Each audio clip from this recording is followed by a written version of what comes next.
Does music matter? The effects of background music on verbal expressions, um, engagement in children with autism spectrum disorders. And to start off, my my argument, or the argument on the article, is for young children with ASD, music is an effective treatment for addressing the core deficits of the disorder, as well as the familiar medium implemented in many classrooms. So that's the argument that this journal is stating.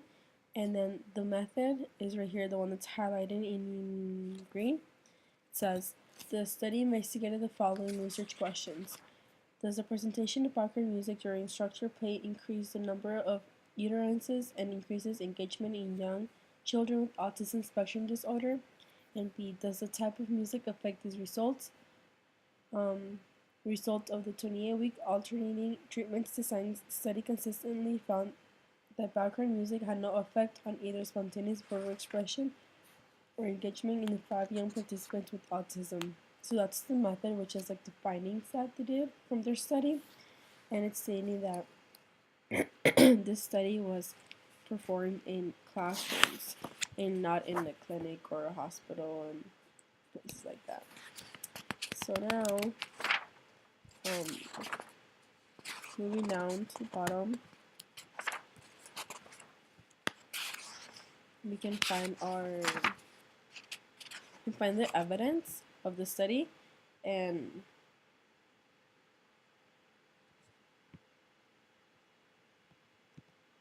the evidence was different.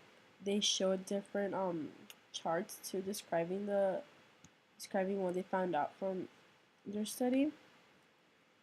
And then the study consisted of 5 males, 4 Caucasian, 1 African American, with ASD ranging in the age at the onset of the study from 4.3 to 6 years of age. All participants attended private school for ASD and met the following criteria. So there was different criteria they had to meet in order to be part of the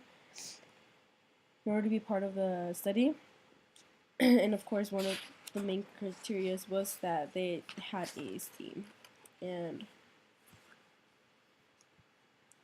these are the charts. And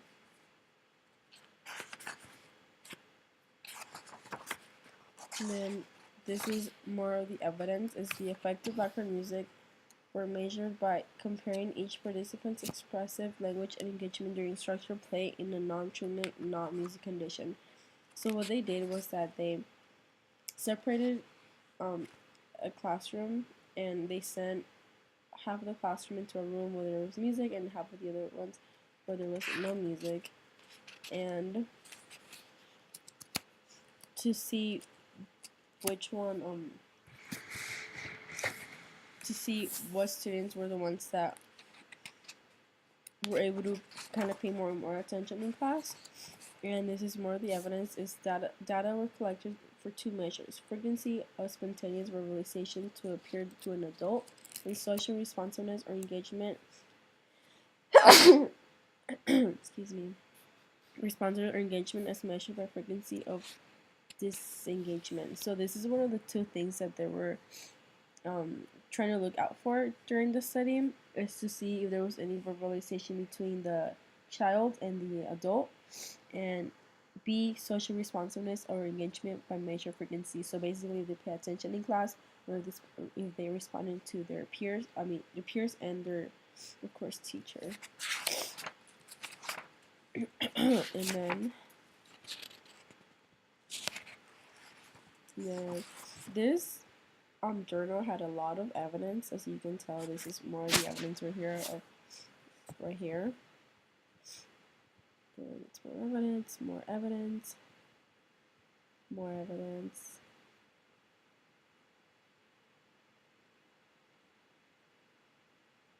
And then right here, the one highlighted in red is the implications. That's what's answering my research question. And it says music has many benefits, especially for children with AZ, including capturing and maintaining attention, assisting in verbal communication, and promoting security through its familiar structures and elements. And then right here in the bottom, I highlighted the word interact because that's like one of the main key words of this study.